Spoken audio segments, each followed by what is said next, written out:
Bueno, pues vamos a comenzar. Perdonen estos momentos tan extraños de entrada.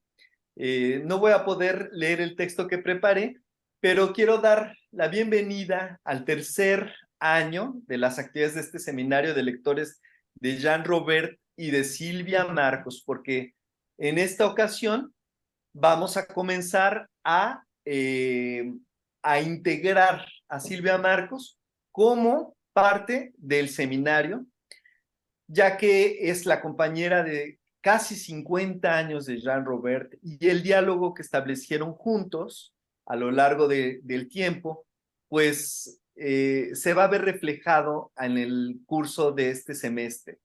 Entre las cosas que quería decirles a nivel de Dragón de Jade, es que paralelamente a este seminario, estoy coordinando también el seminario de la iniciativa de Earth for All contra el cambio climático y también se va a dar un seminario sobre cultura de paz y canto coral con la Universidad de Boston y Coral Commons. Entonces, son las actividades de este semestre de Dragón de Jade en cuanto a temas de filosofía y literatura.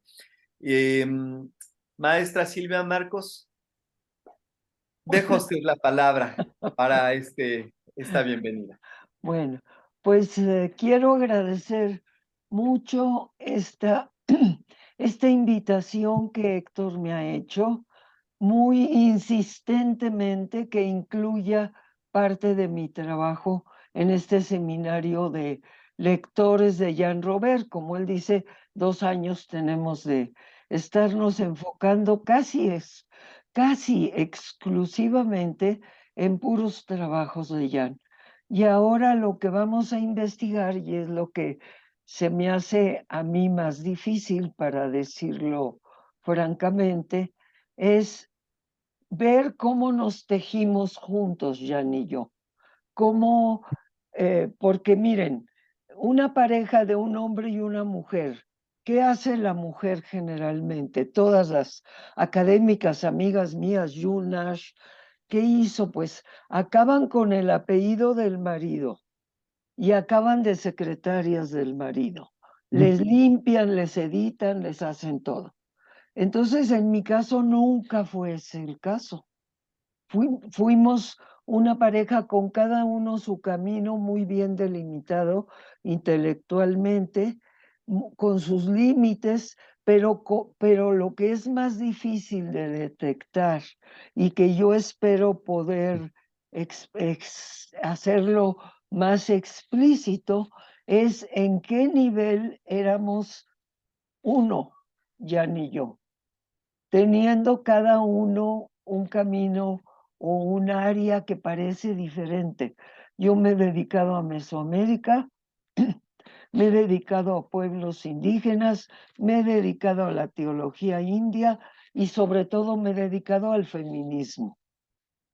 Ya nunca fue feminista, nunca escribió un texto feminista y sin embargo se comportó como el esposo de una feminista bastante difícil, por decirlo, porque yo era una feminista que no aceptaba tomar ese papel secundario de mujer en relación con su trabajo. Él me ayudó mucho, me editaba, hacíamos un intercambio curiosísimo. Yo me dedicaba a tareas de la casa que para él eran totalmente imposibles y él, en los tiempos en que no había el internet, me hacía las bibliografías de 40 libros. Y como era un trabajo muy pesado, él lo asumía como parte de lo que a él le tocaba hacer. Entonces, esto por decir que, aunque ya no haya elaborado sobre el feminismo, tenía una profundidad antiaxiomática de los valores dominantes en la sociedad contemporánea, en el ámbito del pensamiento dominante. Entonces, ahí era feminista, porque aceptaba un tipo de vida conmigo y un tipo de compartición de trabajos, de tareas, que era muy particular y que ahora que la ha partido, pues han venido, no quiero decirles quién, no voy a dar nombres, pero muchos de entre ustedes me lo han dicho, que Jan fue un modelo de cómo ser feminista sin expresarlo abiertamente, cómo ser esposo de una feminista que es muy activista y que ha sido activista todos los años que vivimos juntos. Entonces, eso, el texto que vamos a revisar ahora es un texto sumamente clave para entender la dinámica hoy en día. ¿A qué me refiero? Yo supongo que todos ustedes están muy al tanto de los movimientos feministas, muy al tanto de los movimientos transgénero, muy al tanto de las quejas, etcétera, de los movimientos de justicia social. Y pues ya saben que el tema que viene, el central tema de este texto es una clave para comprender más profundamente estas situaciones difíciles que, que tienen muchos años de estar ahí presentes y que han sido invisibilizadas. Y entonces yo les voy a compartir que también para que yo tuve que ser muy insistente para que este texto de Jan Robert se incluyera en este seminario y que fuera la base de la compartición entre su pensamiento y mi pensamiento. Entonces, este texto, vamos a leer la primera parte, la van a oír, la primera es casi una anécdota, hay que leer con mucho cuidado los pies de página que yo pienso explicarlos, elaborarlos y que Julián también los explique, los elabore. Conforme se vaya leyendo el texto, yo voy a interrumpir en el momento que creo que hay que clarificar algo y solo lo que yo quiero pedir, Héctor, es que se lean los pies de página. O sea, que no se quede eso como que se brinque, porque el pie de página en este caso particular es el núcleo de lo que vamos a leer. Y les voy a decir la anécdota, por si no la pescan rápido, la anécdota con la que empieza Jan, pues es una anécdota que ha pasado 1000 veces en universidades de alto nivel académico, universidades que son muy quisquillosas con la cuestión de la homosexualidad, gay, todo esto no les gusta tocarlo, que muchas veces son universidades de maristas, de jesuitas, que tienen una prevención para no tocar el tema, porque muchos de sus integrantes, digo, perdón, pero yo lo sé, muchos de los integrantes, sacerdotes, frailes, etcétera, son de esta particular calidad en relación al sexo.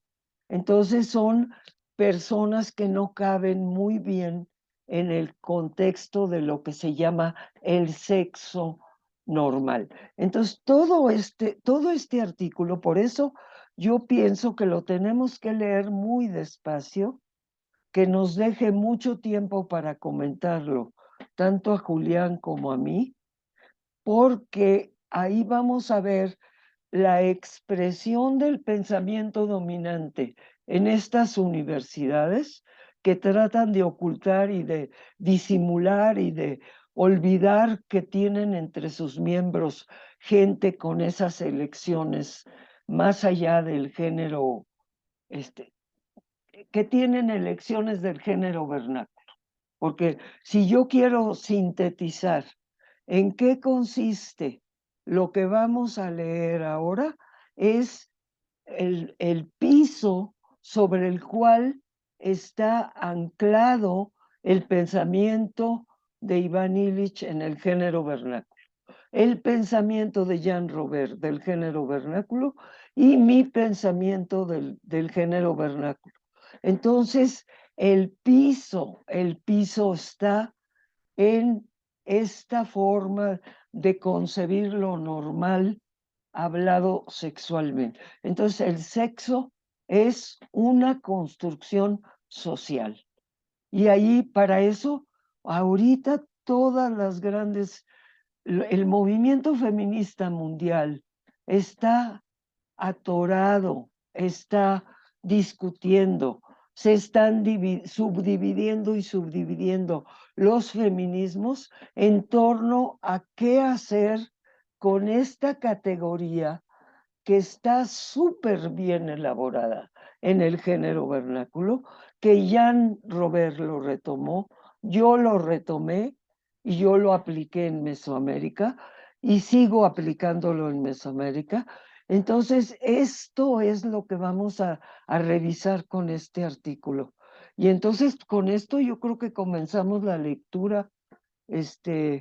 ¿Cómo ves, eh, aquí, Héctor, veo tu carita muy aprobatoria con todo y que tienes mucho problema.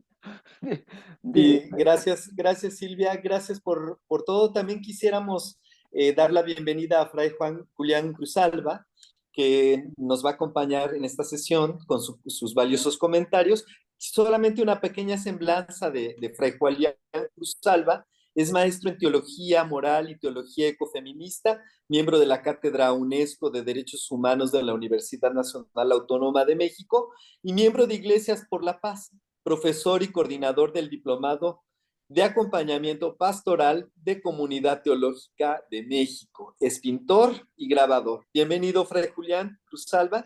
Pues gracias, doctora Silvia Marcos, por esta cálida bienvenida a este seminario.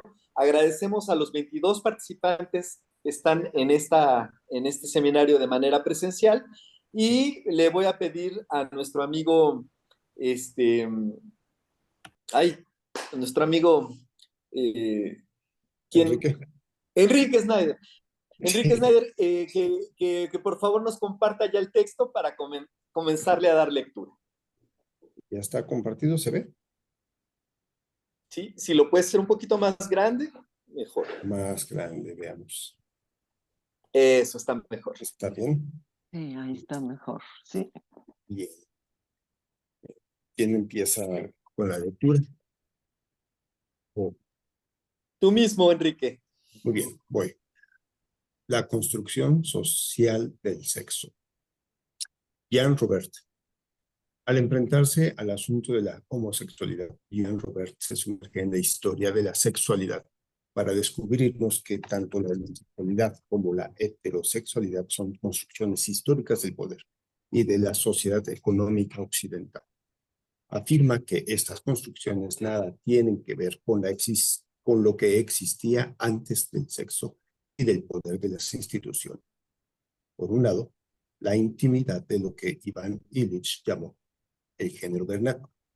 Por el otro, la libertad de lo que Michel Foucault califica de artes eróticas, mundos ajenos al poder y a sus controles terapéuticos.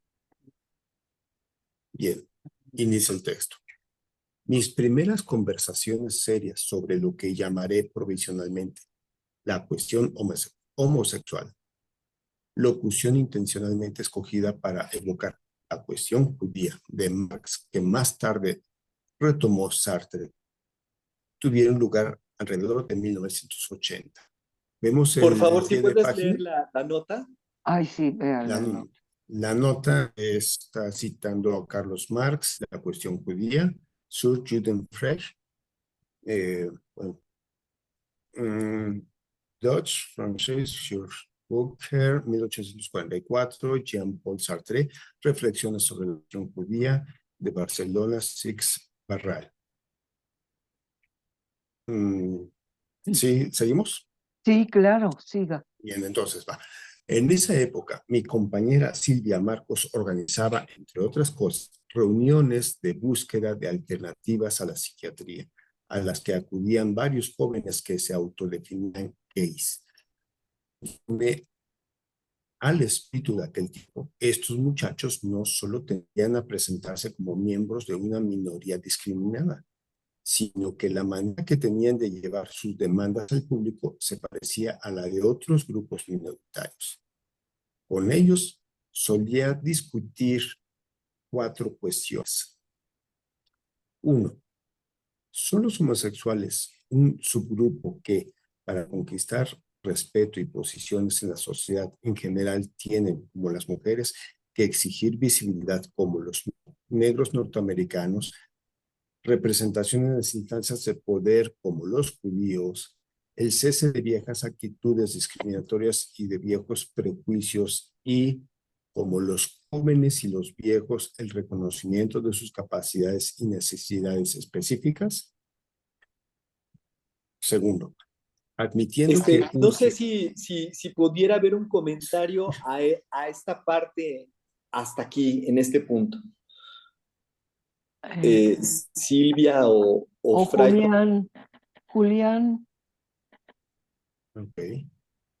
Sí, yo creo que es el planteamiento del problema que empieza Jan a plantear sobre esta cuestión de esta libertad de lo del género vernáculo opuesto al poder y los controles terapéuticos, de lo que se va a llamar precisamente entre el sexo y el poder de las instituciones. Ya están planteando algo que son 2 miradas diferentes. Hablar del sexo desde el poder de las instituciones y este control que más adelante él va a desarrollar, por supuesto, más específico del asunto económico. Y por el otro lado, lo que él sitúa de Foucault, de estas artes eróticas del mundo antiguo. Es decir, aquí va a plantear muy específico estas 2 miradas sobre el sexo. Unas antiguas de estas artes eróticas más libres y otras ya más controladas como instituciones.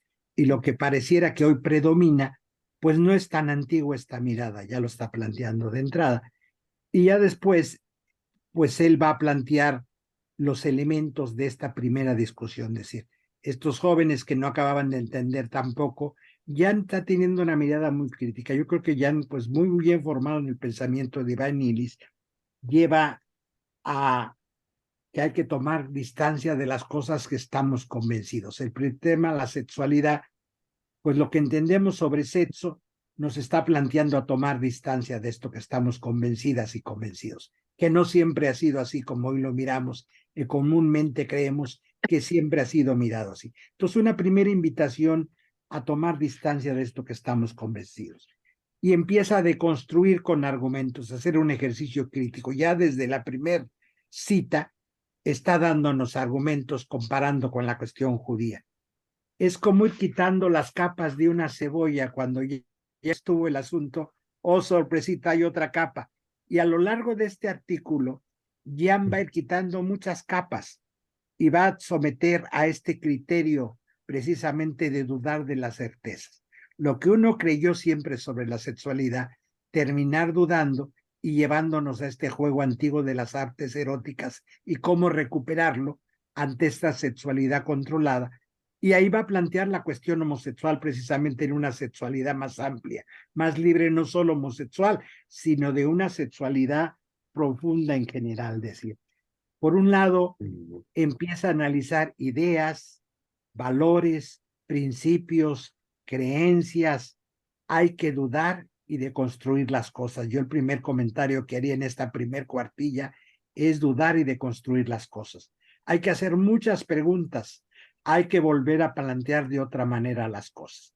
Y esto es lo mismo que hace Iván en el género vernáculo, que ese texto no fue bien recibido por el feminismo de la época y sobre todo el feminismo norteamericano y blanco, que se lanzaron furiosas las compañeras sobre el texto de Iván del género vernáculo, y Jan, ya conociendo la reacción que provocó, lo retoma y por eso empieza a deconstruir precisamente. Y es muy difícil siempre cambiar la mirada, y este ejercicio de profesor, no cabe duda que Jan hace un ejercicio de profesor profundamente aquí.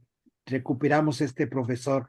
Yo tuve la oportunidad de muchas veces dialogar con Jan y siempre tuvo esta mirada del profesor que te está dando elementos. Entonces yo he leído muchas veces este artículo, parece que lo tengo enfrente y te está mirando a los ojos y cuestionando. Yo creo que la mejor actitud es este cuestionamiento profundo de dudar de las propias certezas y qué es la sexualidad tratada en el mundo de hoy y tratada en los mundos antiguos que hay que recuperar. De primera entrada, yo haría este primer comentario.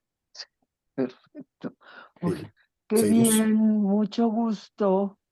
Pues seguimos leyendo.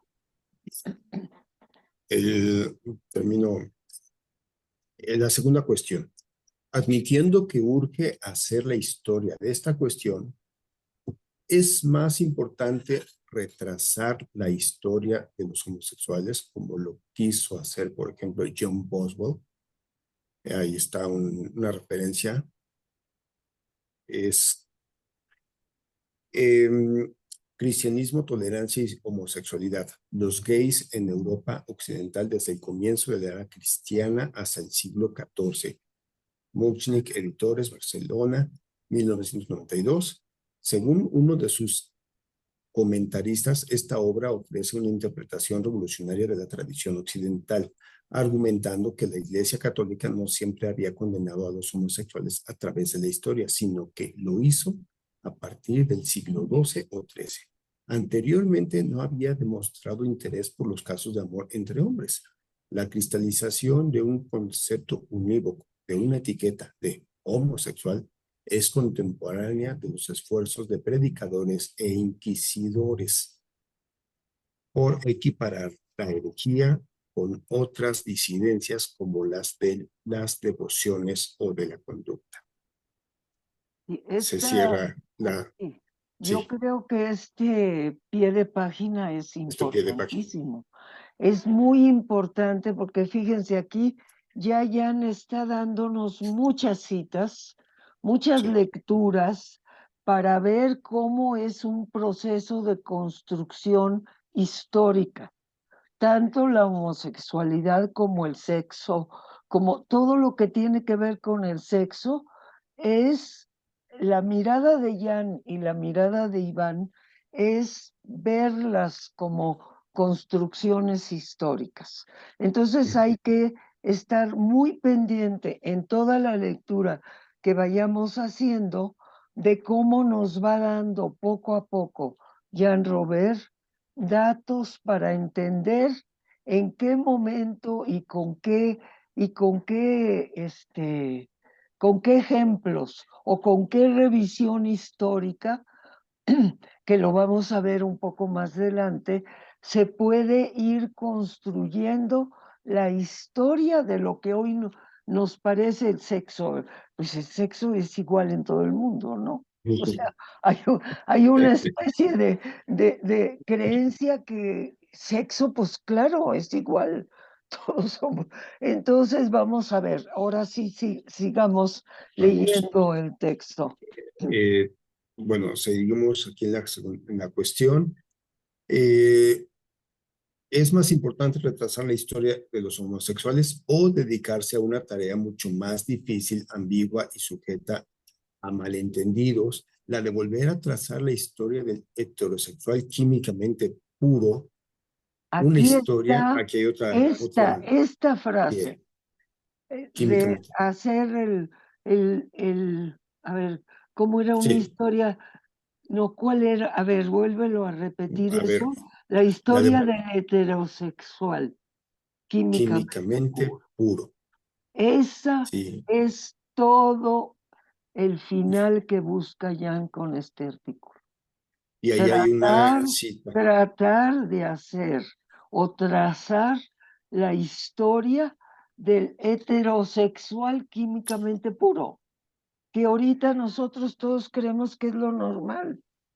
Todo lo que no es heterosexual puro es considerado disidencia, es considerado diferencia, es considerado patología.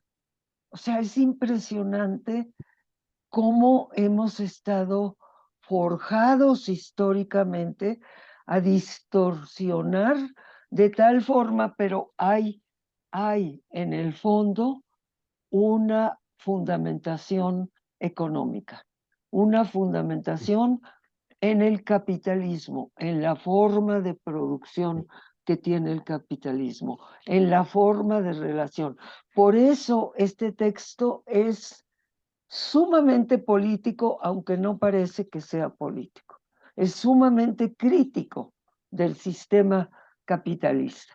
Bueno, entonces sigamos. A ver, Ahí Silvia, hay una a ver, piedra. Ah, a ver sí, un momentito. va, Julián. Un comentario para antes de proseguir ahondando en lo que ya Silvia decía. Pues sí, aquí plantea Jan que es fundamental las dos miradas en este segundo punto. La de John Boswell. John Boswell hace una obra monumental donde él trata de demostrar históricamente que incluso dice había un sacramento en el mundo antiguo cristiano para los homosexuales, reconocido por la iglesia. Ese es un camino. Es decir, hoy es muy criticada la obra de John Boswell porque históricamente hay cosas que dice que no tienen mucho fundamento ni histórico ni teológico. Rescata, él nombra sacramento algo que nunca fue sacramento, habría toda una discusión. No me entretengo más ahí, sino decir que en ciertos años fue esta obra multicitada, hoy tiene muchos cuestionamientos esta obra, pero ya no va a ir por ahí, lo pone como ejemplo que esa es una vía, en este segundo punto, otra, él lo dice, de entrar en un camino más difícil, más ambiguo y sujeto a más malentendidos. Volver a trazar la historia de heterosexual químicamente puro. Y va a ir al centro del asunto, no se desvía por la tangente, decir, históricamente esto ya fue reconocido, sino decir, vamos a hablar no solo de los homosexuales, sino de todo el sexo y los heterosexuales químicamente puros. O sea, va al fondo del asunto, no se desvía y plantea los dos puntos que se pueden analizar. Por una cosa histórica, como lo hace John Boswell, o como él lo plantea que debe hacerse, pero él, claro, ya lo dice, que va a ser al malentendidos más ambiguo y más difícil este camino que él va a tomar. Sí, Eso quería exactamente. comentar. Eso. Sí. Ahora, me voy a la pie de página de la historia del heterosexual químicamente puro. Hay una pie de página de Iván Illich que Eso es muy dice importante. el género Ah, vernáculo, es la sí. obra Obras Unidas, segunda parte, o segundo volumen, Fondo de Cultura Económica, página 306, número 110.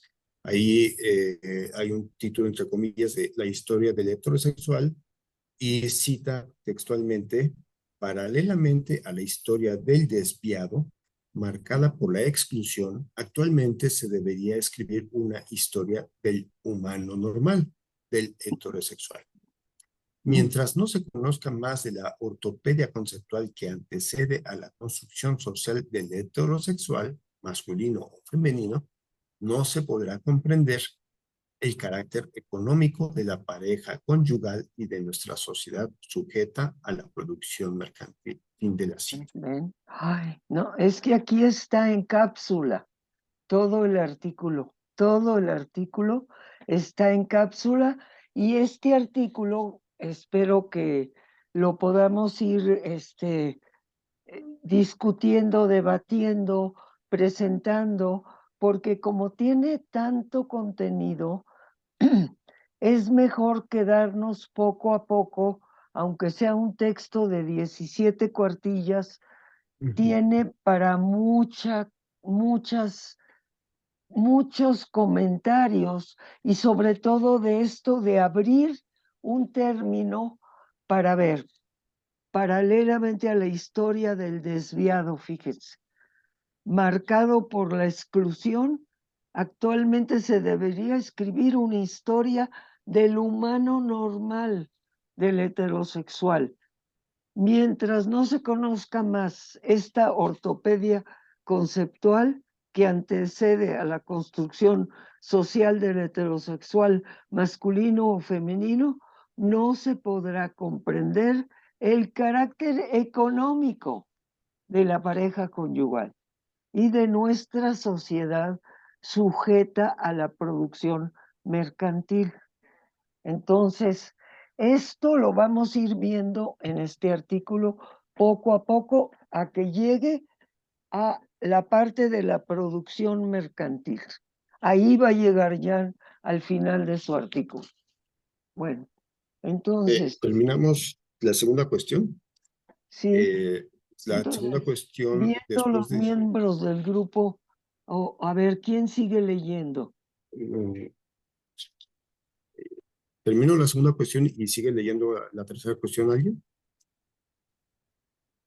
Por La favor, segunda Enrique. sí, la segunda cuestión era volver a trazar la historia del heterosexual químicamente puro, una historia que, en mi humilde opinión, requeriría del historiador un valor que pocos tienen y una disposición a romper, no con simples prejuicios, sino quizás con ciertos de los presupuestos en los que se funda el orden social. Sí, sí. Allí es la segunda cuestión. Tercera cuestión, ¿quién podría pasar a leer? Voy a pedir a Márgara Millán si lo puede leer. Ok, con gusto. Buenas noches. Viendo a los miembros del grupo mencionado como disidentes de una norma social, ¿pueden inspirar a disidentes en relación con otras normas?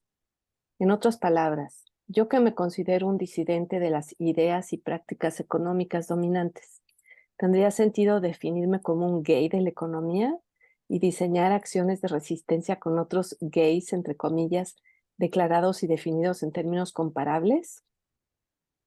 Ay, Jan Robert. Muy buena pregunta. Muy bueno. ¿Cómo Es definir que a hombres genuinamente desprovistos del talento de amar a los muchachos? ¿Debemos clasificarlos bajo la etiqueta de heterosexuales o normales o peor, de sexualmente morales, entre comillas, o aún peor, bajo la etiqueta de sanos? Es preciso tomar partido entre las aspiraciones de una mayoría, generalmente silenciosa, y las de una minoría que se pretende oprimida. En el caso de que esa mayoría se vuelva vociferante, léase homofóbica, ¿tiene éticamente sentido colocarse la etiqueta de homo en solidaridad con los oprimidos? Como hace 70 años ciertos defensores particularmente valientes de los judíos se colocaban la estrella amarilla. Ay, esto aquí hay que hacer un comentario, porque fíjense, esto es impensable, o sea, yo no sé si algunos de ustedes que están revisando el texto, pero que yo sepa, yo sé que hay que gente que se hizo pasar por judía para solidaridad, como solidaridad contra los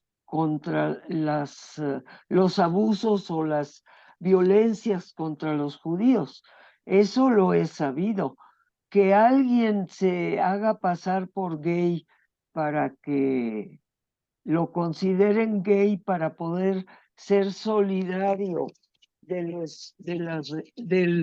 los sufrimientos de los gays, pues la verdad yo, miren, he andado en muchas partes del mundo y justamente como Jan me menciona ahí, desde los tiempos de la antipsiquiatría, hace 40 años, he tenido una cercanía muy fuerte con el mundo de los que se llaman a sí mismos gay.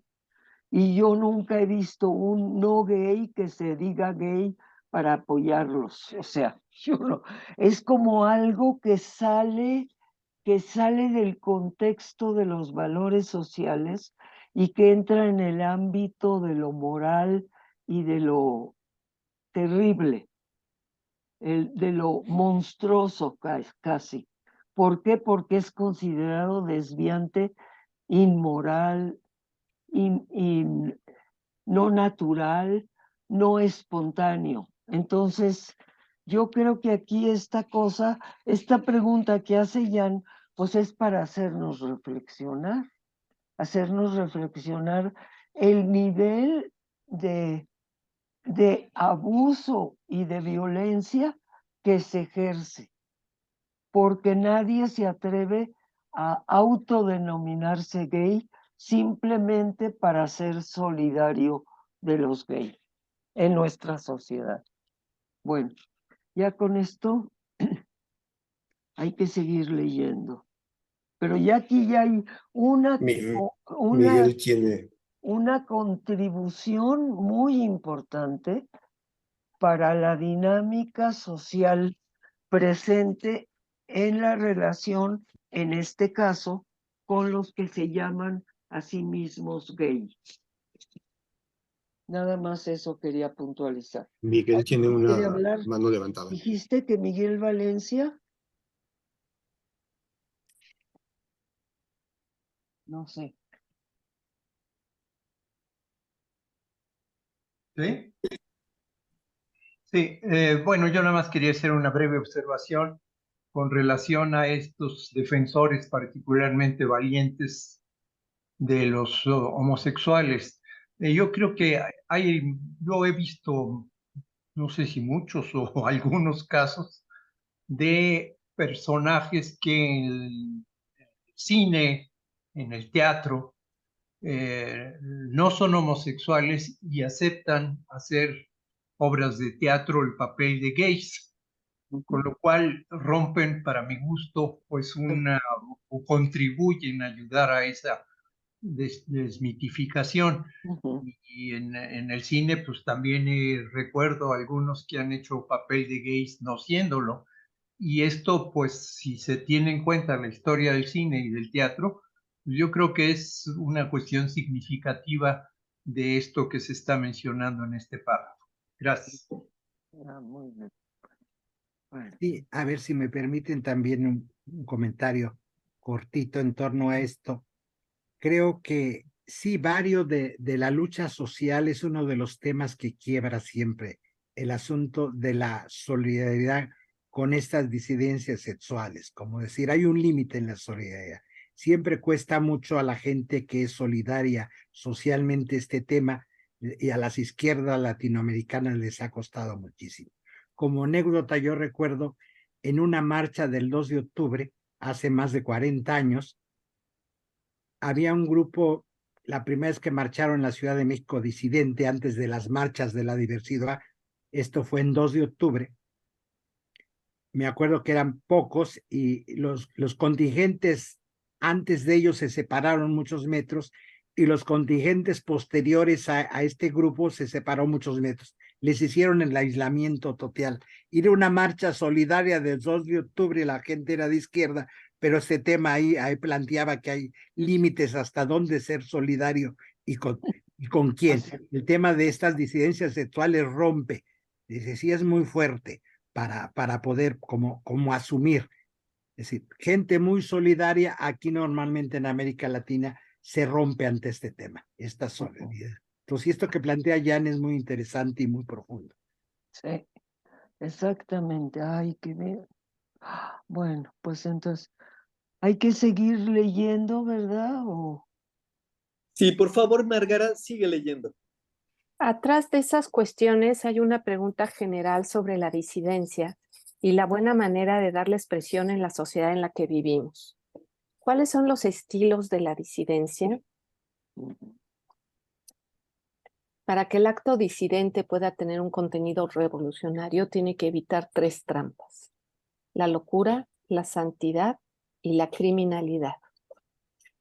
Se refiere a la cita de Ivan Illich, Dissidence, Deviance and Delinquency in Style, The Dawn of Epimethean Man and Other Essays. En Sidó, Cuernavaca, 1970.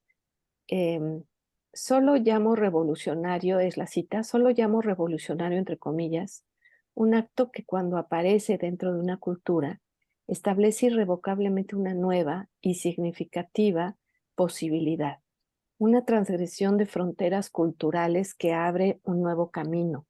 Un acto revolucionario es la prueba inesperada de un nuevo hecho social que puede haber sido predicho, esperado o hasta llamado como urgente, pero que nunca antes había sido mostrado como posible. Por lo tanto, un acto revolucionario debe distinguirse de lo bizarro, de lo santo y de la comúnmente considerado criminal. Híjole. Muchas gracias, Margara. Creo que Rosalina quiere hacer un comentario, no sé si quiere hacer una pregunta. Sí, ojalá que se escuche. Muchas gracias. Estoy en el trabajo, pero no ando con audífonos. ¿Se escucha? Sí, Gracias. Sí, es que me llama la atención porque la manera en que están llevando la lectura parte de una petición de principio y esta es que la persona gay necesita ayuda y que necesita la solidaridad. Y eso ya nos genera campos de poder, de dominados y dominantes.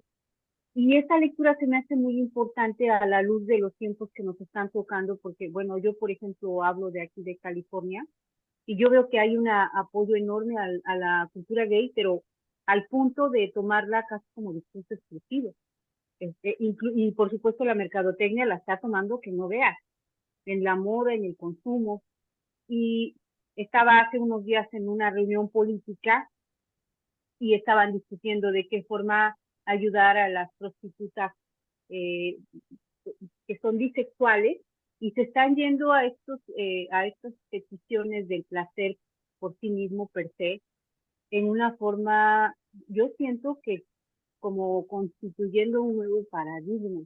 Y me llama la atención cómo se está, la interpretación que se le está dando. Quisiera yo dejar esa inquietud, yo creo que es legítimo, porque a mí no conozco la cuestión del género vernáculo, pero me saltó luego que vi la lectura, porque dije, tal vez se trata de la forma como sientes, tal como sientes sin etiqueta. Y ya el hecho de querer ayudar, de solidarizarse con una persona gay, etiqueta de ida y vuelta. Gracias.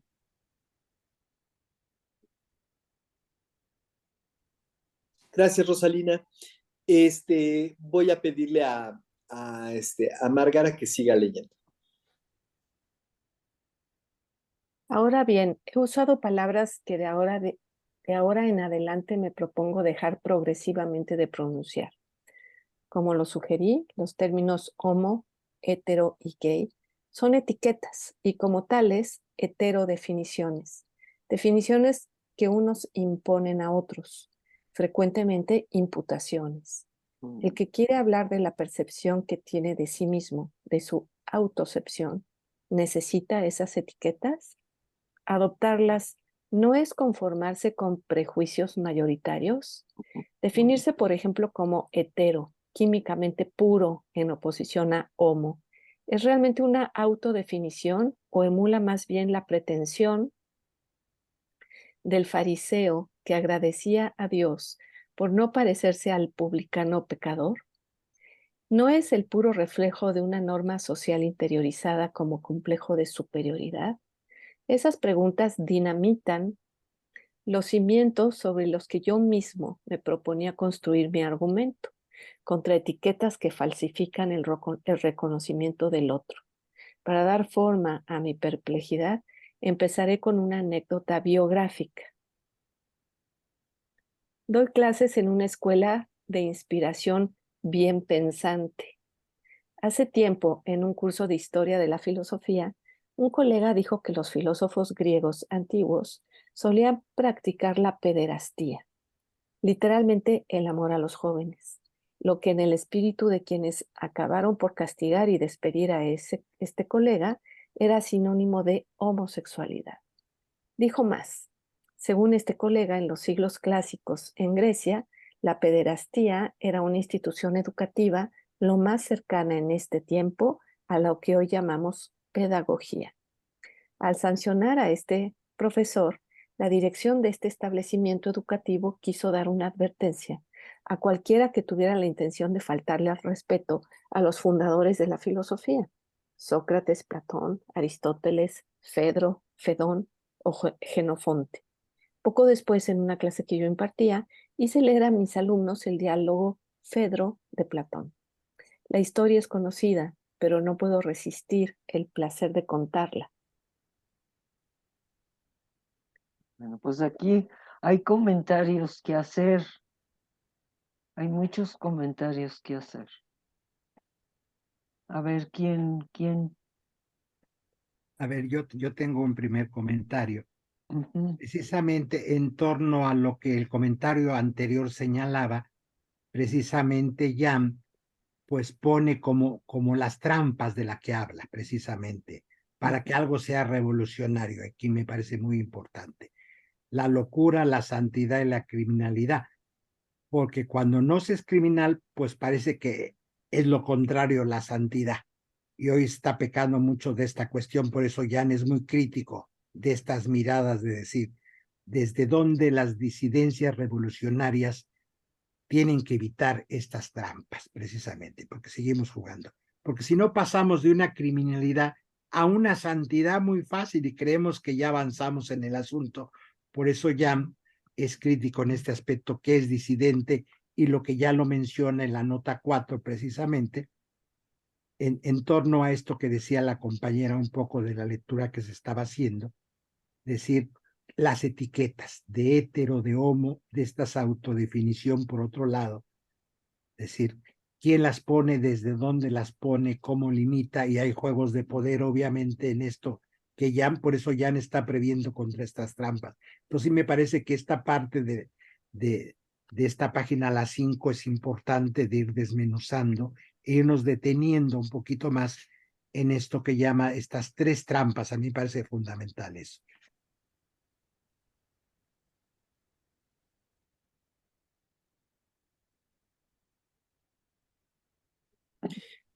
Muchas gracias, Fray Julián. Oye, Julián, ¿no las podrías repetir en sintético? Sí, lo que él señala es la locura, la santidad y la criminalidad. Es la nota 4 precisamente, la Sí. que está señalando. Y después ya viene a las etiquetas de homo, de hetero, que versa más sobre este asunto. Pero yo creo que el centro es en estas trampas, precisamente, porque si no todo se vuelve como acto revolucionario sin serlo. Y por eso él llama atrás. Y creo que esto sigue siendo vigente. Hasta dónde un acto de estas disidencias es revolucionario y hasta dónde ya puede caer en una de estas trampas. Incluso la misma solidaridad cae muchas veces en estos trampas. Sí. Porque ahora es bien visto, pues, ser solidario, pero desde una altura que te da cierto nivel de santidad. Sí, porque cuando antes decir, pues, criminalizar daba nivel de ser una gente moralmente válida, hoy como santificar mucho te da otro nivel socialmente aceptable en ciertas sociedades, es decir, hasta y había que dialogar sobre esto, decir, porque Jan pues era enemigo de estas pontificaciones absolutistas, entonces yo lo abro como para tema de conversación, de no irnos tan a la ligera, porque en cada paginita le está planteando un montonal de cosas y esta nota 4 me parece fundamental. Ay. De hecho, si me permiten un pequeño comentario, pues este misma espíritu de descalificación lo vemos en la política, ¿no? Siempre uno adopta la posición de que está en el lado correcto, ¿no? Uno siempre cree que está en el lado correcto y la descalificación al otro siempre es una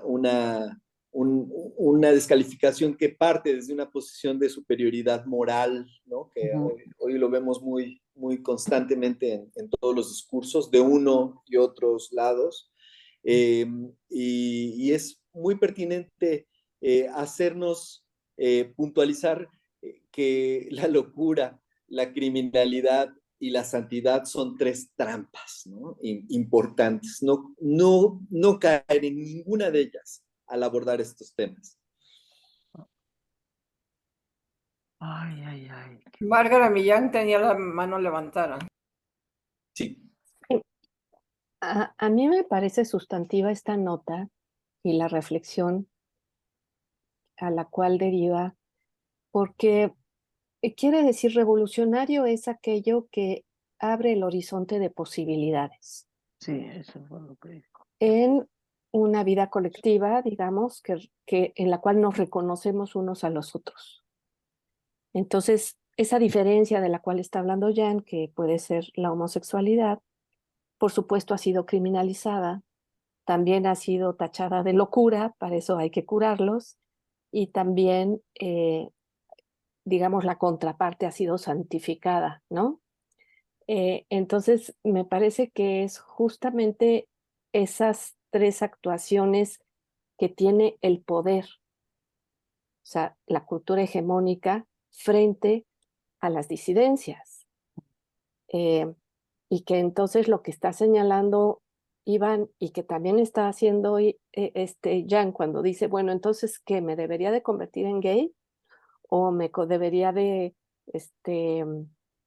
ser solidario aunque soy hetero? Pero, o sea, ¿por qué aceptar esas etiquetas? Sin criminalizar, sin santificar y sin pensar que eso otro que está ahí presente, porque es real, porque hay diversidad, es una locura. O sea, creo que por ahí va la reflexión y a mí me parece muy bonita la entrada de Jan porque es muy provocadora, ¿no? O sea, ¿qué tendríamos que hacer para hacer posible la existencia de todas las diversidades sexogenéricas sin que fuesen tachadas, etiquetadas, ¿no? Y que al mismo tiempo nos tuviésemos que etiquetar nosotras y nosotros. Y creo que más bien va por ahí. Concuerdo con Márgara mucho y creo que a lo que nos está invitando el querido Jan es a que lo que cuestionemos es la norma. Si algo hay anormal en todo esto es la norma que te pone 3 cárceles y si te sales de esa cárcel eres impuro, eres loco o eres criminal, ¿no? ¿Y quién puso esas reglas? ¿Y por qué te tienes que ajustar a los límites dentro de los que puedes no ser loco, ni impuro, ni criminal? ¿No? Entonces me parece muy bonito cómo con ese guiño nos plantea las trampas del poder y cómo luego tenemos que sujetar lo que ahora llamamos nuestras identidades a los marcos referenciales de las trampas del poder, cuando tal vez el espacio de encuentro transformador y revolucionario sería, oigan, ¿y si cuestionamos por qué esos son los límites que nos puso el poder? Eso. Ay, por eso. Yo creo que estas reflexiones son un punto vital para la autonomía, para lo que después se vuelve autonomía, se vuelve la búsqueda de la autonomía. Muy bien, muy interesante. Bueno, También, ¿que siga leyendo? también me gustaría comentar esto que cuenta esta pequeña cuestión biográfica que menciona a un profesor expulsado de una universidad por hablar de algo que era pues, de todos conocido, ¿no? La pederastia de muchos de la sociedad en la que vivieron Platón, Sócrates, Aristóteles, Pedro, todos ellos, esa sociedad de ese periodo particular de la vida de Atenas, no sé si de otras sociedades griegas, pero pero bueno, es un tema que yo mismo lo viví hace unos años aquí en el Dragón de Jade cuando una maestra, la doctora Verónica Peinado, que algunos de ustedes conocen, cuya tesis doctoral tiene que ver con la pederastia socrática, dio una extraordinaria conferencia ante un grupo de filosofía y una maestra de filosofía se molestó mucho en aquella ocasión por mencionar que Verónica, que Sócrates, explicando en qué consistía la pederastia socrática. Esta conferencia la pueden consultar en el canal del Dragón de Jade, la pederastia socrática de Verónica Peinado, de la doctora Verónica Peinado. Es una plática extraordinaria, dura 2 horas, se las recomiendo. Sí, Gracias. y aquí si me permiten también un comentario pequeño en torno a lo que él llama una escuela de inspiración bien pensante, a que viene la crítica precisamente. O sea, se sienten puros, se sienten superiores, esta superioridad de decir, llevar la censura y ya de lo que hace un momento señalaba el compañero, entonces decir, sí, hasta dónde la inspiración bien pensante pues es este control de poder y decir soy moralmente, químicamente puro.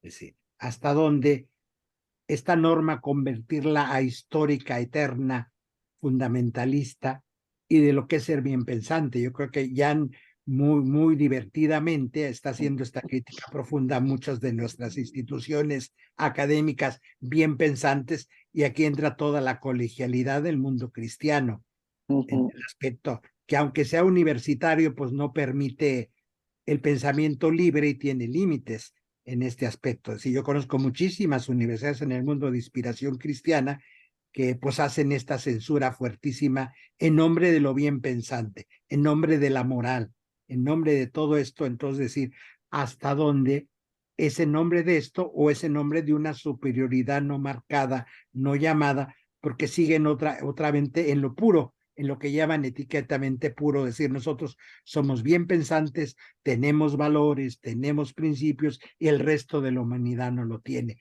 y por eso hace estas sanciones. Digo, aquí hay una crítica profundísima de Jan en esta anécdota, no lo dice explícitamente, pero en Jan la fuerza está en lo que deja implícitamente dicho, esta manera de arguir y de pensar.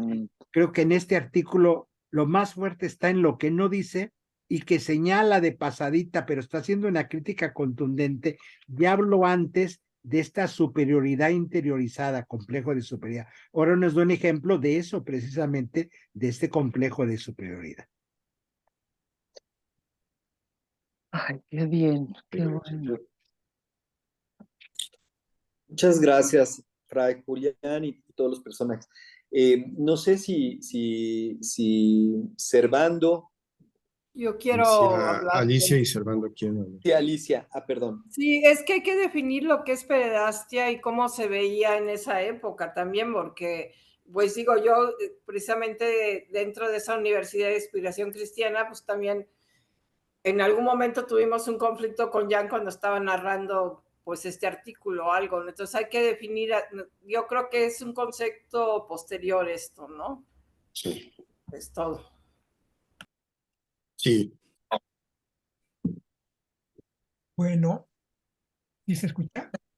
Sí, y yo ahora puedo seguir leyendo, nos quedamos en mi joven Pedro, pero antes quisiera hacer este comentario, precisamente en la nota 4, en la última línea lo que encontramos es que la cita dice, debe distinguirse de lo bizarro, de lo santo y de lo comúnmente considerado criminal. Entonces, quiero hacer el énfasis precisamente en la palabra bizarro, que en el texto pasa por locura, que creo que pues, es una transición civilizatoria, ¿no? De lo bizarro hacia la locura, que es un concepto, pues, aunque sea muy antiguo, pues creo que es mucho más contemporáneo que la palabra bizarro, ¿no? Que es más bien el atrevimiento, ¿no? Los bizarros pues, son generalmente estos personajes que rompen los cánones. Sí, sí. Y por ahí encontré una nota que dice que serán hombres barbados, que viene del vasco, lo bizarro.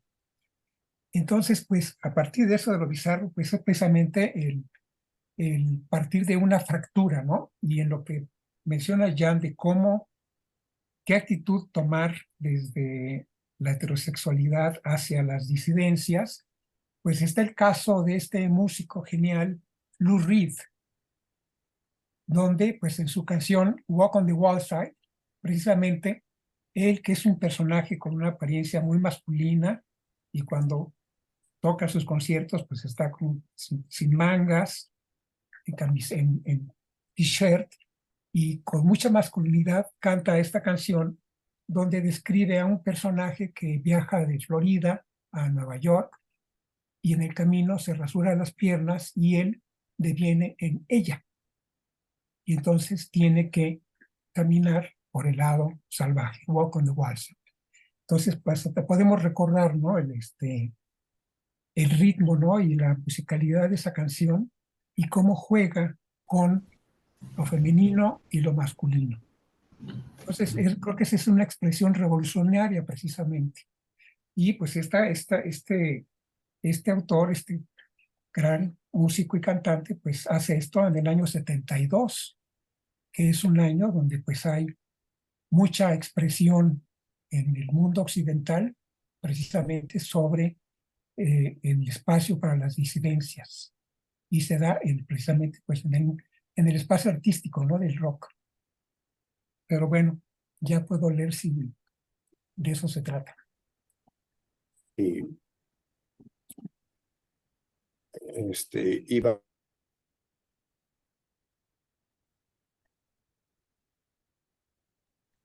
Perdón, Enrique, sin querer te silencié. Nada más, vamos aquí. Sí, estaba diciendo eso.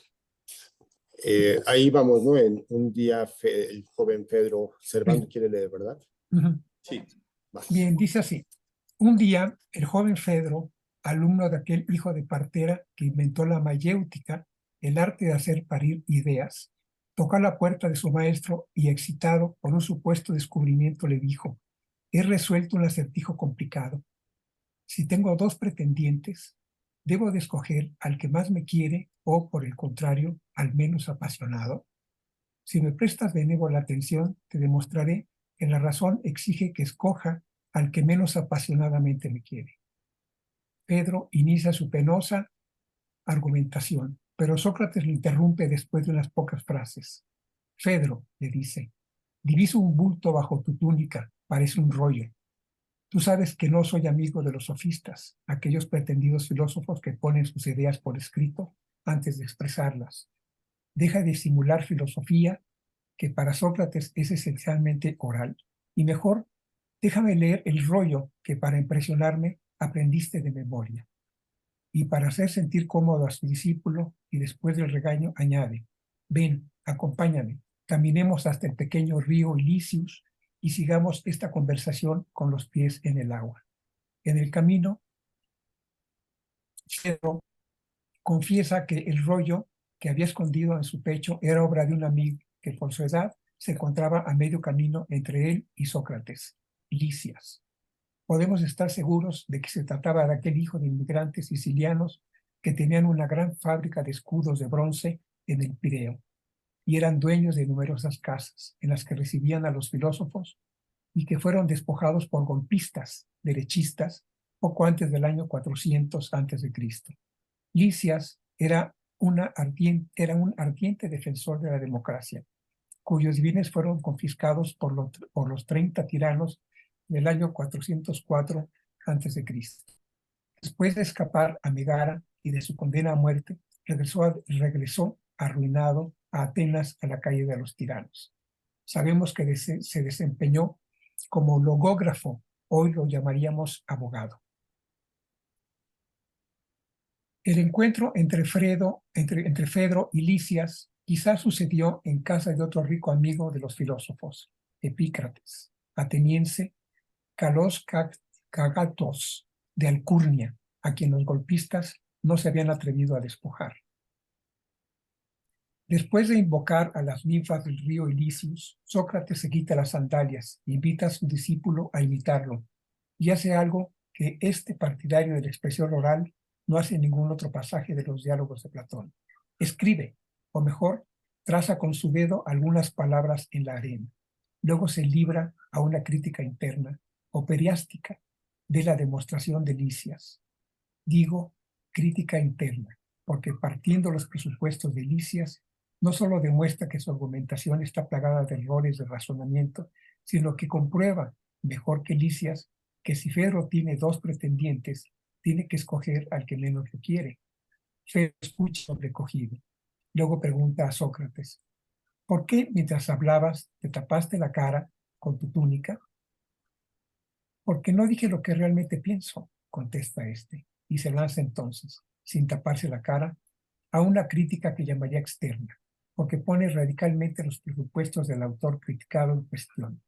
Hay que escoger al amante que más te quiere, argumenta, valiéndose para hablar de la pasión amorosa, de la metáfora de los dos caballos, impetuoso el uno y plácido el otro, enganchados a un mismo carro, de los cuales el buen faetón equilibra las fuerzas.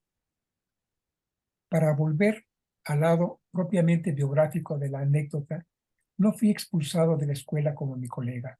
Algunos alumnos astutos se dieron cuenta de que el acertijo hablaba de amores que no son los que las convenciones sociales del fines del siglo XX consideran legítimos. Quisieron hacerme confesar que Lisias, Fedro y Sócrates hablaban de amores homosexuales.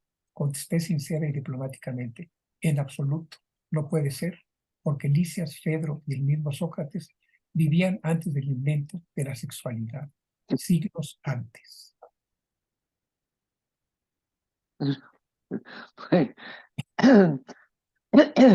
Pues yo creo que aquí en este final se expresa tanto la forma que tenía Jan de hacer pasar un pensamiento otro o una postura crítica, una destrucción de axiomas, pero no lo hacía de una manera virulenta.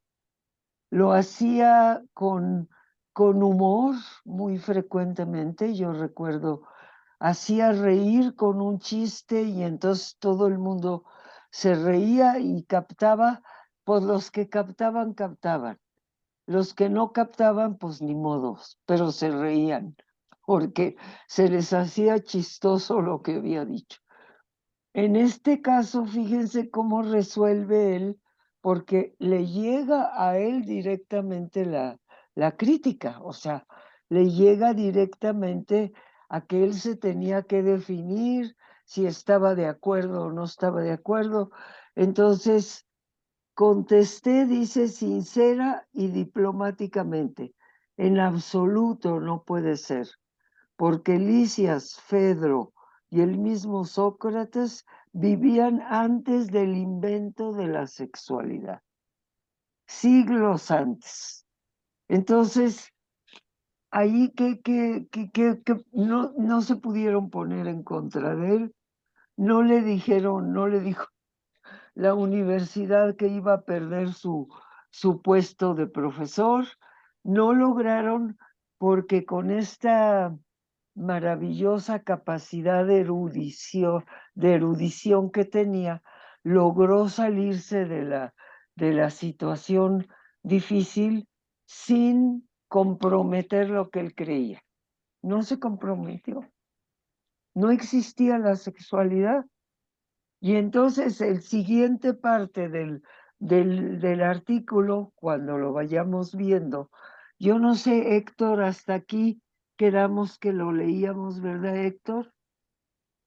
Sí, de hecho, creo que podemos iniciar ya la tertulia con este punto a partir de este momento. Si hay un comentario de Fray Juan Cruzalba, sería maravilloso, porque creo, sí, porque el tema es muy rico, ¿no, Fedro? Ay, toda la historia tiene muchas lecturas, Julián. Sí, yo todo creo que... Y lo que es la mayéutica, ¿qué es la mayéutica? Aquí, por defecto profesional, yo soy profesor de hermenéutica de la sospecha. Entonces, de allá hago una lectura de esta última parte del lenguaje. Ya nos lleva al asunto de la metáfora. Empieza a hablar en este discurso de la metáfora. Somos seres del lenguaje. No existimos sin él, recordemos. Pero nuestro lenguaje nunca se ajusta a la realidad. El lenguaje humano es limitado. Es esta aproximación a la realidad. Es interpretación de lo que vivimos, y aquí en esto era maestro Jan de esta interpretación. El lenguaje simbólico surge por esta expresión de deseo, por el vacío que sentimos. Esta dimensión simbólica, recordemos, es la capacidad de conectar sentidos. Y aquí, en este lenguaje simbólico de esta narración maravillosa de este mundo filosófico griego que nos hace Jan, pues es conectar sentidos. Y esta capacidad de conectar sentidos requiere que interpretemos y reinterpretemos continuamente las cosas, porque necesitamos construir sentido. Construimos lenguaje de sentido porque tenemos que construir significados. El lenguaje es fundamental porque teje nuestras palabras y nuestras palabras juntas construyen sentidos.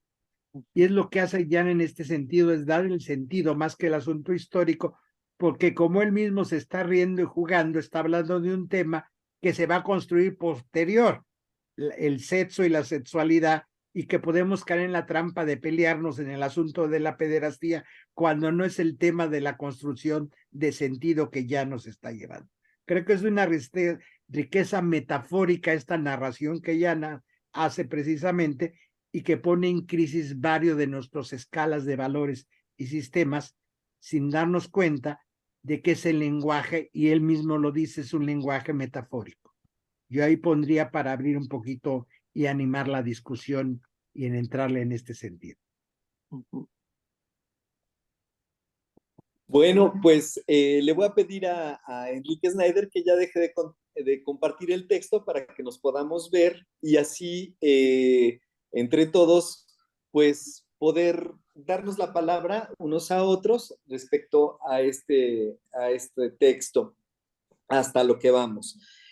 Uno de los puntos que a mí me gustaría mucho rescatar es que Fedro es el personaje que abre también el famoso diálogo del banquete de Platón. Me parece que cuando están en el banquete, Fedro es el que pide a los amigos que están ahí celebrando a Agatón, el gran actor de teatro, que por favor que le hagan una loa a Eros y que cada uno pronuncie un discurso a ese dios. Y es muy interesante porque forzosamente para hablar de estos temas, pues hay que tocar el tema de Eros, la erótica, que no está, que es, por supuesto, los griegos hablaban de Eros, no hablaban de sexualidad. Entonces, no sé si alguien hablaban de Eros, hablaban de filia, hablaban de otras manifestaciones del amor y no hablaban de sexualidad, jamás aparece ese tema, ese concepto. Entonces, bueno, es una provocación para los que sepan más, que puedan decir acerca de este punto, acerca de Fedro, de Platón.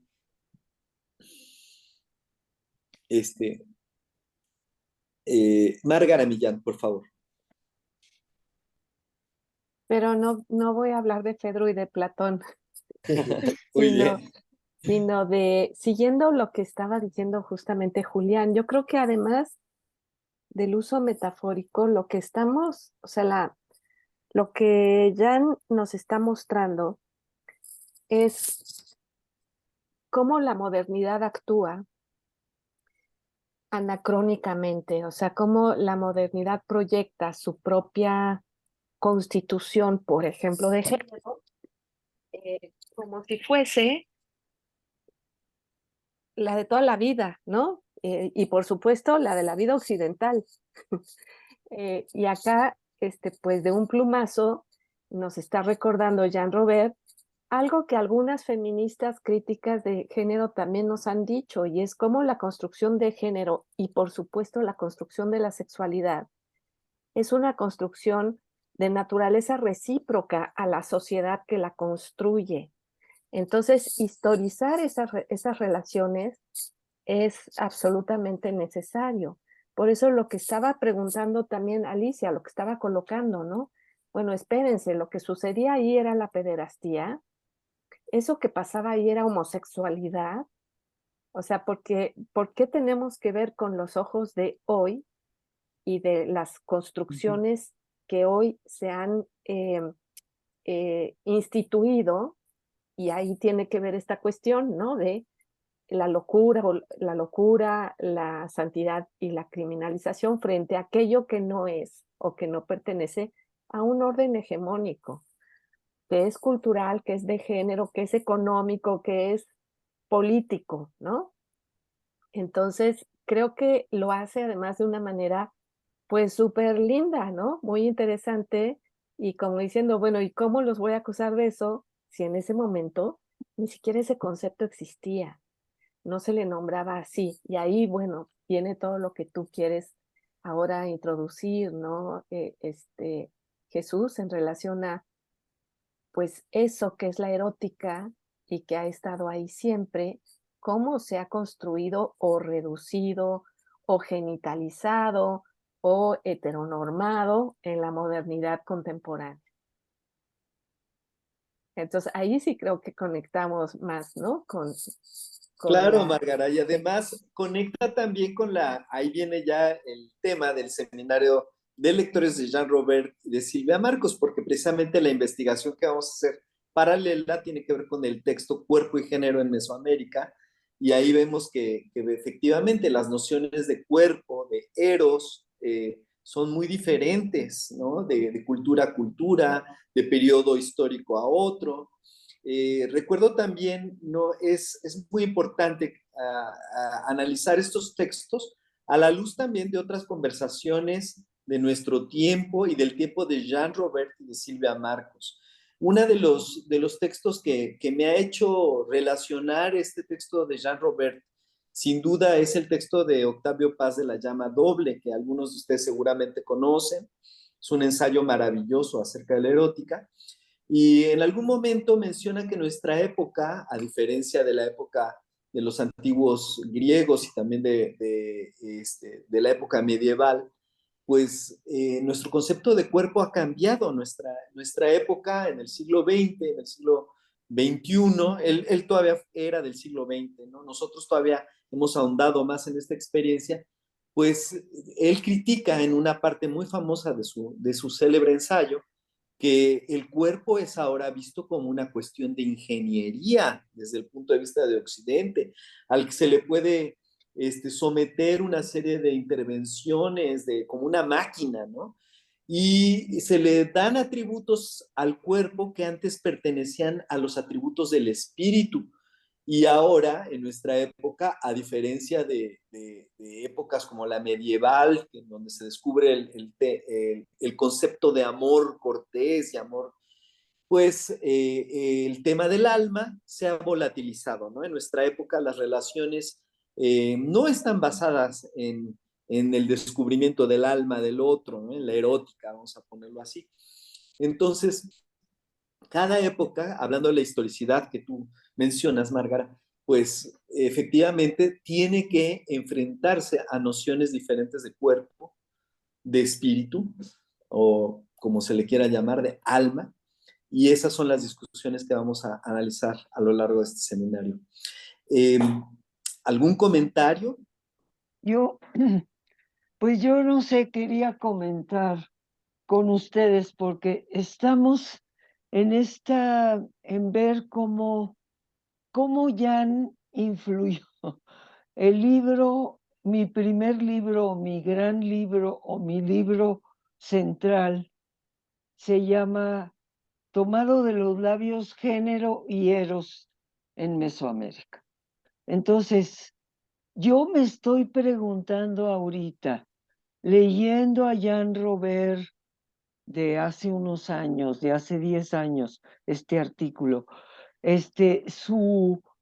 su base en el eros, la recuperación del eros, cómo hubo una especie de contacto no verbal o contacto de mente a mente o de corazón a corazón, o cómo pasó el eros a ser mi centro de lo que busco en Mesoamérica, porque en realidad todo lo que yo analizo, y miren, ahorita todo lo que hemos estado hablando, pues me ha traído a la mente el trabajo mío sobre los Otroas, el otro, el concepto de otro, me ha traído cómo este movimiento político totalmente contemporáneo, totalmente político de justicia social, cómo al mismo tiempo recupera raíces ancestrales de formas de vivir el cuerpo y de vivir el eros y de vivir y nada de sexualidad, el otroa, como ellos dicen. Entonces hay toda una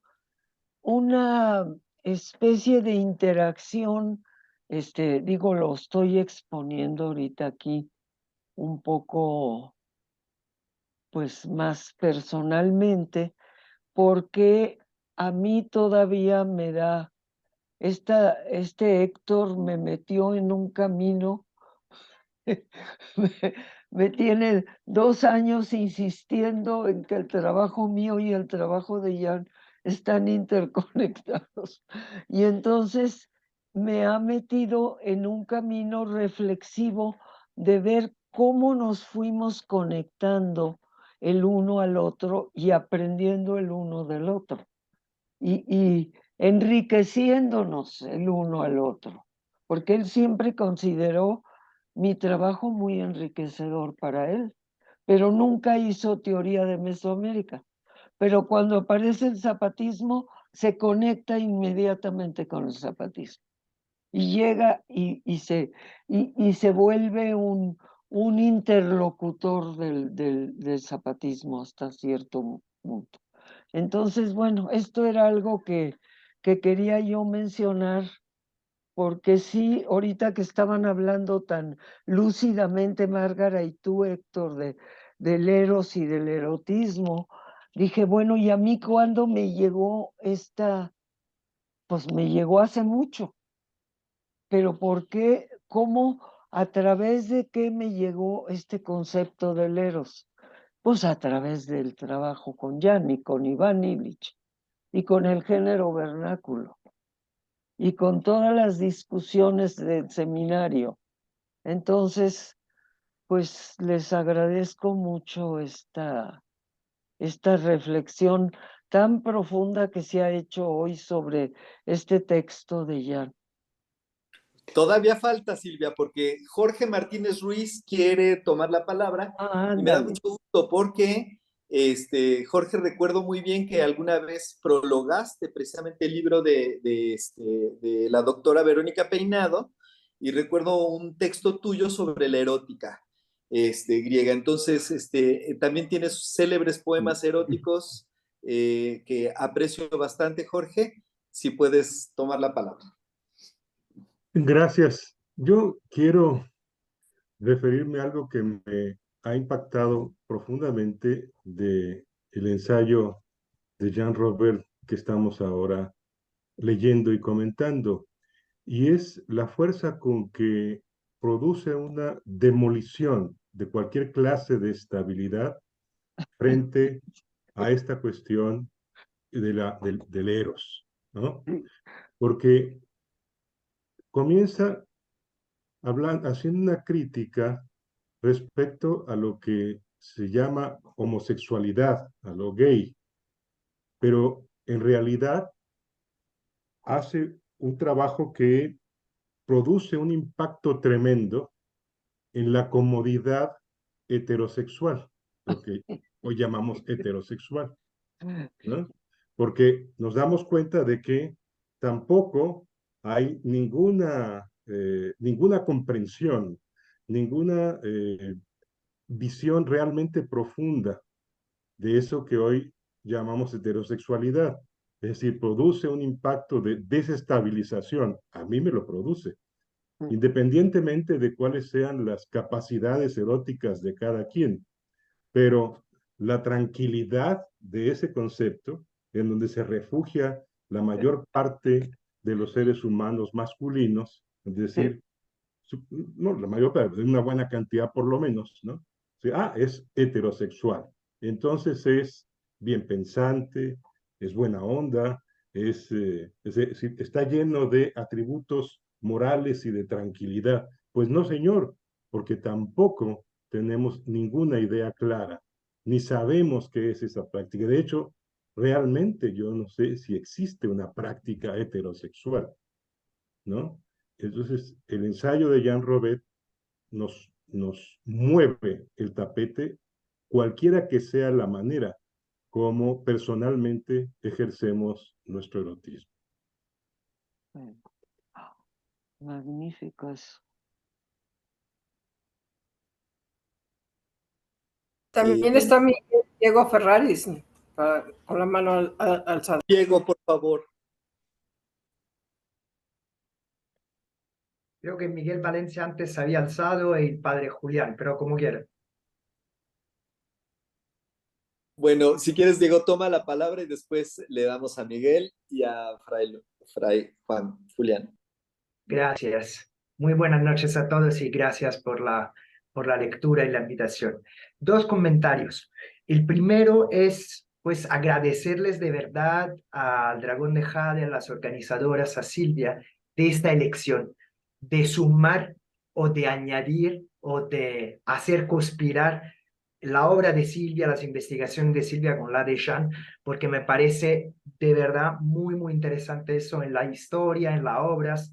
Ellos son, como lo estamos comentando, ¿no? Tienen su propia trayectoria y su propia autonomía, pero las relaciones entre las dos obras son algo, yo lo definiría como ríos cársticos, algo subterráneos, que está más en los silencios, tal vez, entre ellos dos, pero así tan fecundo puede ser para cuestionar el propio presente, ¿no? Que estamos viviendo.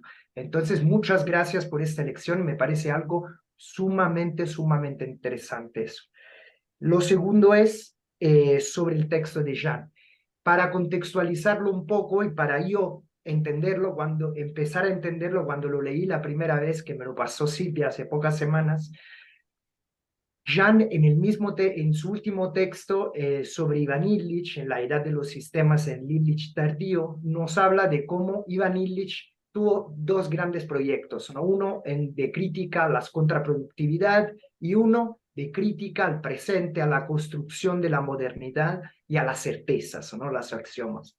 Creo que este texto se contextualiza totalmente allí, es parte de las conversaciones de las que nombramos Living Room Conversation, a la que el mismo Jean Robert participó y animó, y me parece que esta forma es la forma autónoma con la que Jean Robert sigue dialogando en estas Living Room Conversation, y con este texto yo creo que él se merece el nombre de un arqueólogo del presente, de un arqueólogo de la modernidad. Lo que está haciendo Jean Robert con este texto es pura arqueología filosófica. Él toma un tema presente, los gays, hoy en día, un tema de nuestro presente, y lo excava histórica y conceptualmente.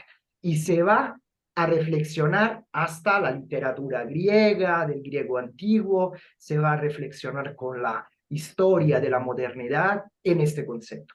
Nos enseña, nos muestra la historicidad de este mismo concepto, ¿no? Que era una de las prácticas justamente arqueológica, en términos de pensamiento filosófico, practicada con Ivan Illich adentro de esta Living Group Conversation y que Jean Robert sigue practicando en muchos de sus artículos, que así se mueven entre el presente, la etimología, la historia. Estas prácticas yo la leo como una práctica de arqueología filosófica. Esto es mi contribución. Gracias. Muy interesante. Gracias, Diego. Miguel, por favor. Bueno, yo quisiera retomar el tema que estaba al fondo y que no se tocó, que es el de la economía. O sea, que finalmente la construcción del sexo, ¿por qué cambió? ¿O por qué nació? ¿Por qué la modernidad crea esta idea del sexo? ¿No? Y es allí donde pues nos encontramos muchos disidentes en el mismo tema, ¿sí? O sea, como él dice, pues no solo los judíos, sino también los indígenas, los negros, las gentes que están en minoría, pues tenemos un montón de puntos en común. Y en específico en el tema del sexo, a mí una de las grandísimas contribuciones de Ivan Illich en esto es recalcar el fundamento económico de la creación del sexo. O sea que algo cambió en la economía que alteró la manera en que se desarrolló en la modernidad del sexo moderno. O sea que lo relata diciendo que inevitablemente una sociedad de crecimiento económico genera la degradación de la mujer. y que sería imposible para la mujer quitarse esa degradación sin cambiar el fondo económico de la sociedad, el fondo capitalista o el fondo de una sociedad de crecimiento económico, ¿no? Esto me trae a mí a la memoria, y claro, celebro yo mucho y voy a volver a encontrar al Jean Robert que encontré en tantos casos, de su gran capacidad para recuperar la historicidad de las cosas, ¿no? O sea, lo mismo para darnos la historicidad del excusado, cómo entraron las tuberías en el mundo, o cómo entró la pavimentación, o cosas que hoy utilizamos y que las consideramos como si fueran eternas, pues también nos recupera cosas como las que él inmediatamente aplica su erudición para decirnos y recordarnos una y otra vez que no se puede ver el pasado con los ojos de la modernidad. O sea, tenemos que quitarnos los anteojos de la manera de ver de la modernidad para poder entender el pasado. Yo desde la juventud recuerdo en la universidad todos hablando de una manera como muy avanzada, hablando de la pederastia de los griegos, ¿no? Como si fuera algo muy especial. Pero sí quiero comentarles que yo he sido testigo a lo largo de mi vida de un fenómeno que pues parece como que ya ni importa, pero tuvo trascendencia tremenda, que es la revolución sexual de los años 60. ¿Sí? Yo viví los años 50 y viví los años 60 y tuve perfectamente claro el cambio rotundo, total, que hubo de la idea del sexo. Pero recuerdo muy bien en los años 70 una doctora que dijo, fue tan fácil ganar esta revolución sexual que algo falló. Algo estaba mal en la revolución sexual. ¿Qué sucedió con esa revolución sexual? Y claro, si uno traza esto con Inglaterra, la creación de la economía, y Inglaterra puritana, el periodo victoriano, la enorme cantidad de prostitución en el Londres victoriano, o sea, por acá una reina que es muy virtuosa y por acá abajo en Londres el sexo y mujeres vendiéndose como nunca en la historia, ¿no?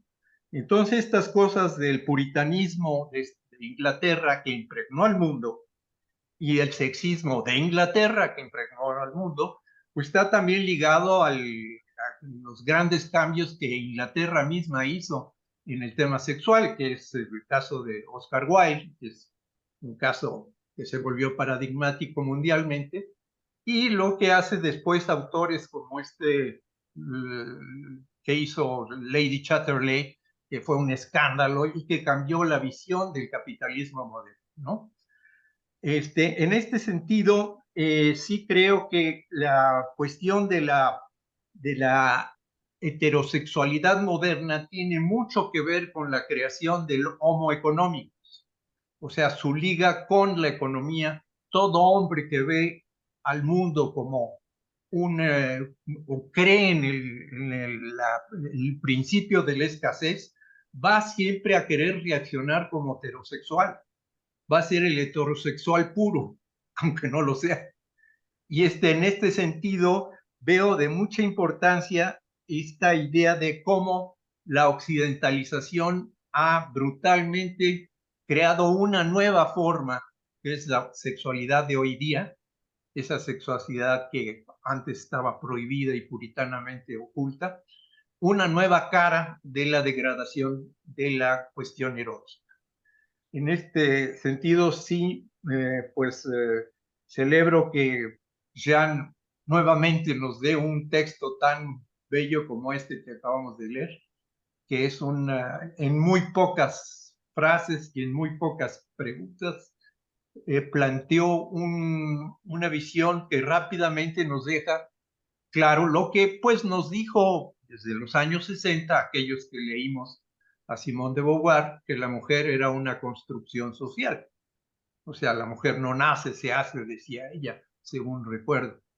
Entonces, desde entonces, algo de los que leímos a Simón en los años 60, pues nos quedó la idea de que todo el asunto sexual era una construcción de la modernidad. Gracias. Gracias, Miguel. Julián. Sí, en este texto la cuestión epistémica la veo fundamental. Lo que plantea Jan, todo conocimiento es situado y fechado. No hay conocimiento universal, el conocimiento es regional, situado y fechado.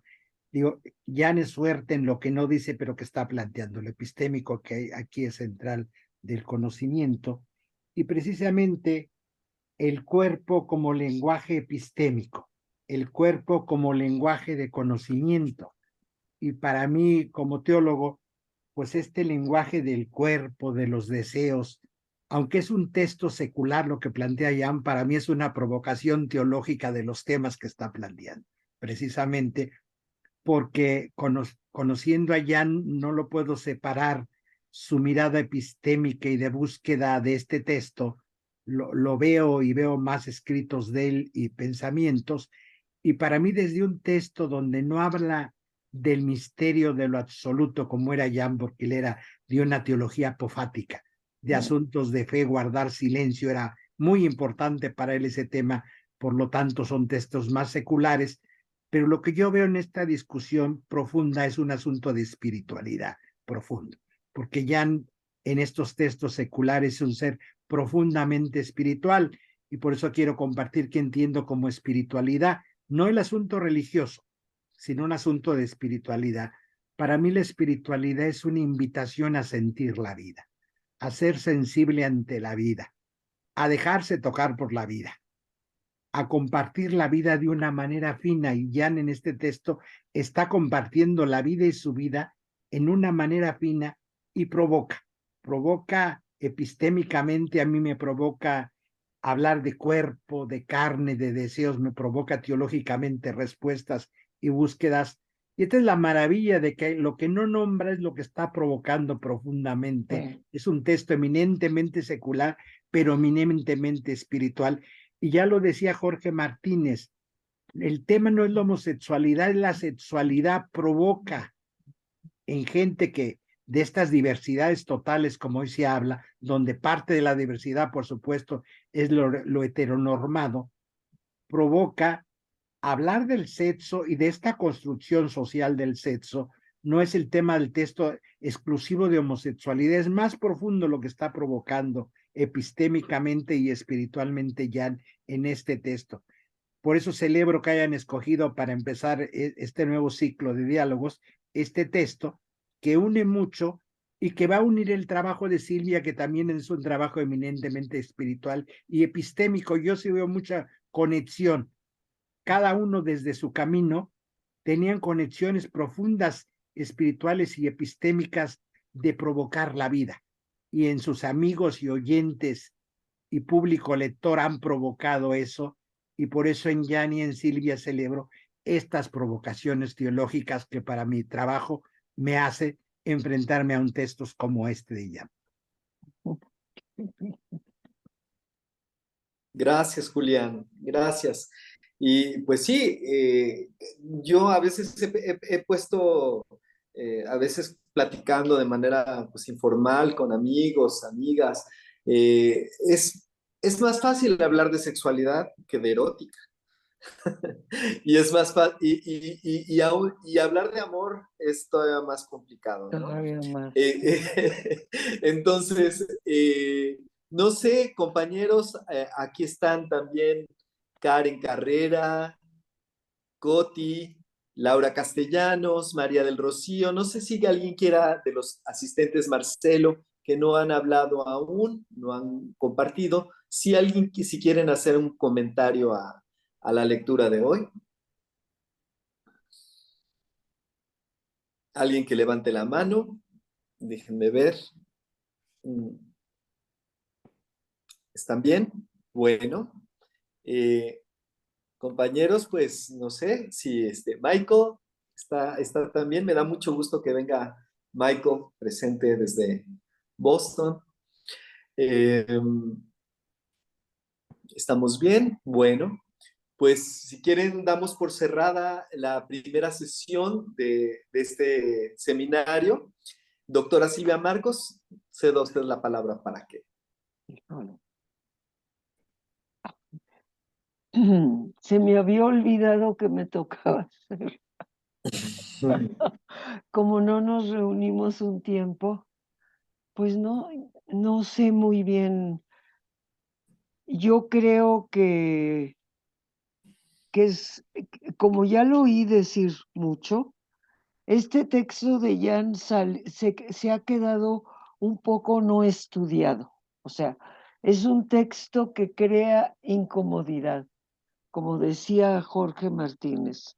Sí, que creó, ay, me encantó como lo dijiste, Jorge, ya no sé si lo puedo reproducir, pero hiciste que se colapsara la serenidad y la tranquilidad de los heterosexuales. O sea, logró demoler las certezas de la modernidad contemporánea que son totalmente falsas. O sea, esta fijación inmóvil de un ser permanentemente heterosexual no existe ni en la naturaleza. O sea, lo que yo hago muchas veces de repente es revisar este concepto de estas personas que nacen intersexuales, le llaman, intersexual. Esa es una variante natural, nacen así. Entonces hay toda una historia, pero esa destrucción de esa serenidad y tranquilidad heterosexual de los varones es el máximo triunfo de este artículo de Jan Robert. Es cuestionar una certidumbre moderna con profundidad histórica, con profundidad epistémica, como decía Julián, con una profundidad que no deja espacio para negarse, no deja espacio. Puede uno leerlo, miren, este texto lo leímos en nuestro seminario. Y pues lo leímos, pero pues verdad, Julián, ahí estábamos, Julián y yo. Y ahí vamos a batallar en las partes posteriores, porque es muy fácil leerlo por encima, muy fácil, y no captar todos los niveles profundos que hay ahí. Y entonces mi interés era que le sacáramos todo el jugo posible a este artículo, y la verdad, este pensamiento de Jan en este artículo es algo de lo más completamente radical y cuestionante y crítico de todo lo que él ha escrito. Este es uno de esos artículos que también por el tema rompe la tranquilidad que dijiste, Jorge, la tranquilidad heterosexual. Entonces, cada vez que yo lo proponía, como que sí, pero no, pero cómo, pero había algo un poquito inquietante, algo que no gustaba mucho. Y no gustaba ni a hombres ni a mujeres. O sea, era como romper una certeza inamovible de la sociedad contemporánea. Entonces les agradezco porque han hecho una lectura fascinante y porque le entraron, porque se atrevieron a entrar, porque también se atrevieron a entrar. ¿eh? Entonces tampoco es tan fácil. Entonces les agradezco mucho que acompañen esta lectura, que la comenten y que sigamos con ese pensamiento incómodo, porque el pensamiento de Jan y mío es incómodo, no puede pasar fácil. Entonces les agradecemos que estén aquí.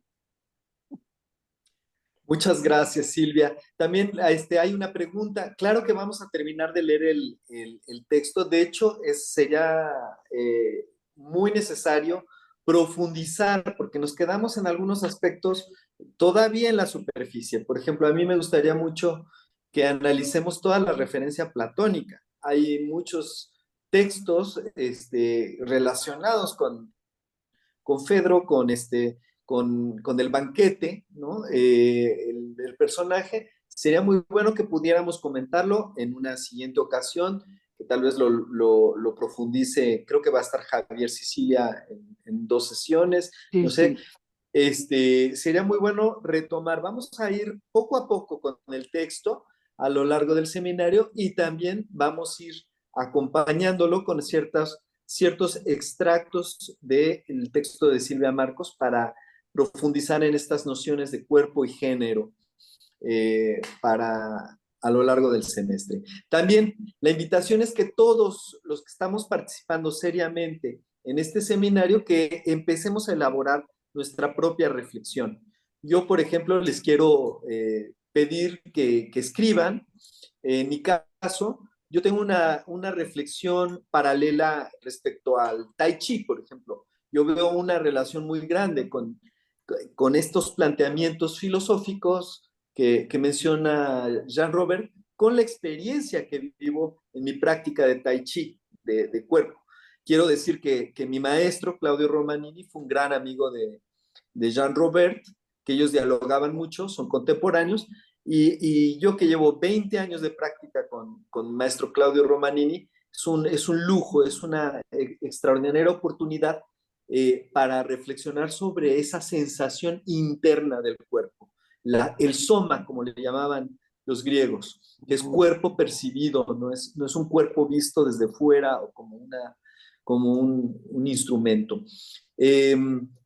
Bueno, esto será más o menos la línea del seminario. Agradezco a todos ustedes el estar presentes, y bueno, pues deseo que tengan 2 semanas excelentes y que empiecen a elaborar una reflexión propia, a ver si logramos publicar algo que valga la pena posteriormente. Pues muchas gracias. Un abrazo a todos. Anímense, por favor. Que tengan bonita noche. Buenas, hasta luego. Luego, el próximo es el 5 de octubre.